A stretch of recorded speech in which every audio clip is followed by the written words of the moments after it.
Bismillahirrahmanirrahim. Assalamualaikum warahmatullahi wabarakatuh.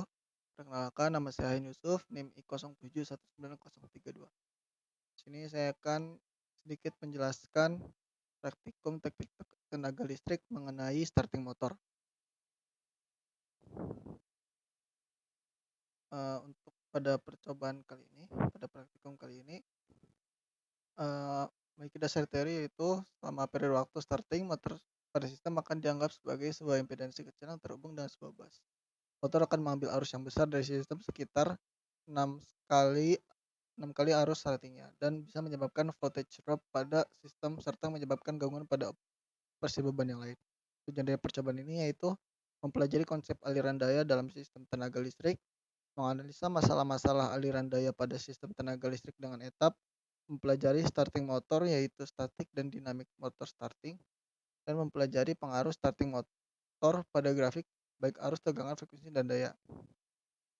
Lalu untuk proses percobaannya, pertama kita membuat rangkaian SLD starting motor seperti ini, yang di dalamnya terdapat network yang berisi seperti ini. Oke, setelah membuatnya untuk rangkaian SLD seperti ini dan rangkaian networknya seperti ini.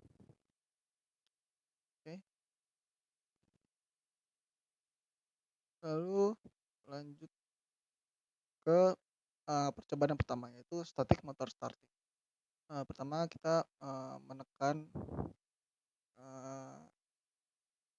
pada bagian motor acceleration ini, lalu kita men-setting atau mengedit tadi case untuk mengatur skenario dari starting motor.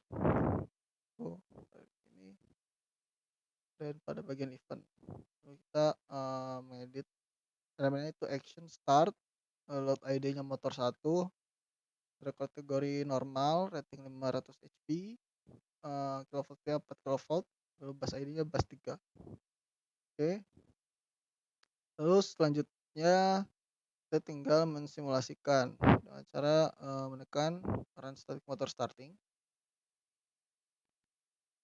Lalu kita ubah time ke 1.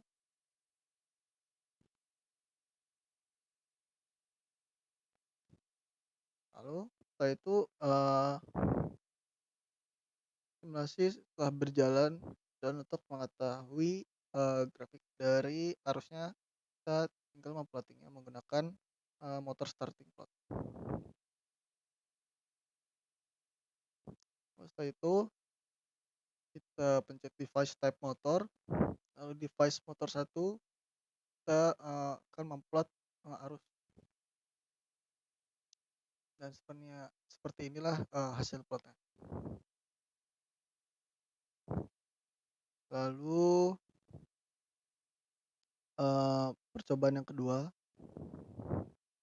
itu dinamik motor starting. Itu untuk menjalankan analisis dinamik ini kita perlu membutuhkan model motor yang dinamis, yaitu dengan cara memasukkan model inersia dan load torque. Untuk pada model kita memilih model HV HSHT, itu desain kelasnya dan model ID-nya LV100 HP2P. Saya sudah mengubahnya. Pada bagian model dapat dilihat sudah sama seperti pada modul. Lalu untuk inersianya juga RPM 1500 dan WR kuadratnya 170. Lalu untuk load-nya saya juga telah mengubah menjadi fan pada modul. Lalu setelah itu kita telah tinggal menjalankan dynamic motor starting.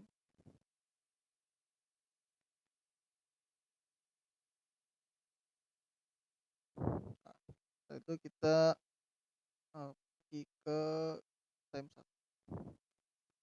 Terus simulasi telah berjalan dan untuk mengetahui hasil plotnya tinggal menekan motor starting plot kembali.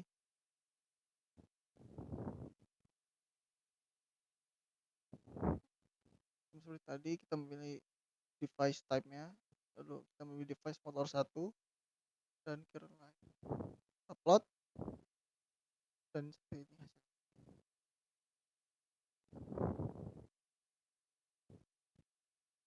Lalu setelah itu kita dari hasil percobaan tadi kita, memasukkan data-data yang dibutuhkan pada tabel ini.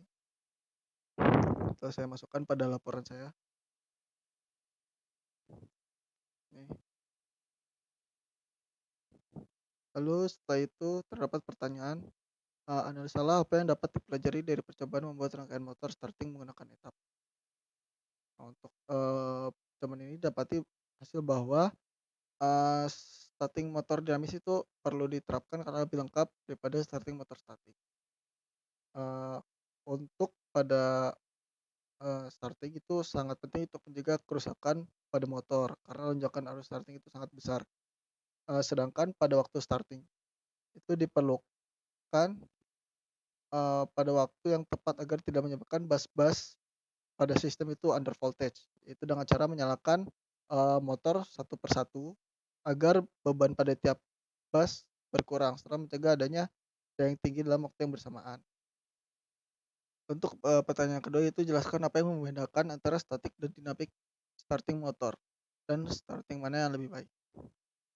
Untuk perbedaannya itu, pada motor dinamis berdasar pada besarnya torsi starting motor, beban torsi dan inersia. Arus mulai konstan pada arus rotor yang terkunci selama waktu mulai untuk akselerasi statis. Nah, akselerasi awal pada starting motor dinamis memerlukan banyak data input daripada akselerasi statis. Lalu pada akselerasi dinamis menghitung waktu dan arus akselerasi dari data input, sedangkan akselerasi statis diasumsikan waktu mulai dan arus diketahui. Harus mengetahui data waktu mulai dan arus. Pada akselerasi dinamis, arus awal tidak selalu 100% selama waktu mulai. Namun pada akselerasi statis bernilai konstan. Eee, Starting mana yang lebih baik digunakan itu starting motor dinamis karena output lebih lengkap. Mungkin sekian dari saya, kurang lebihnya mohon maaf. Terima kasih. Assalamualaikum warahmatullahi wabarakatuh.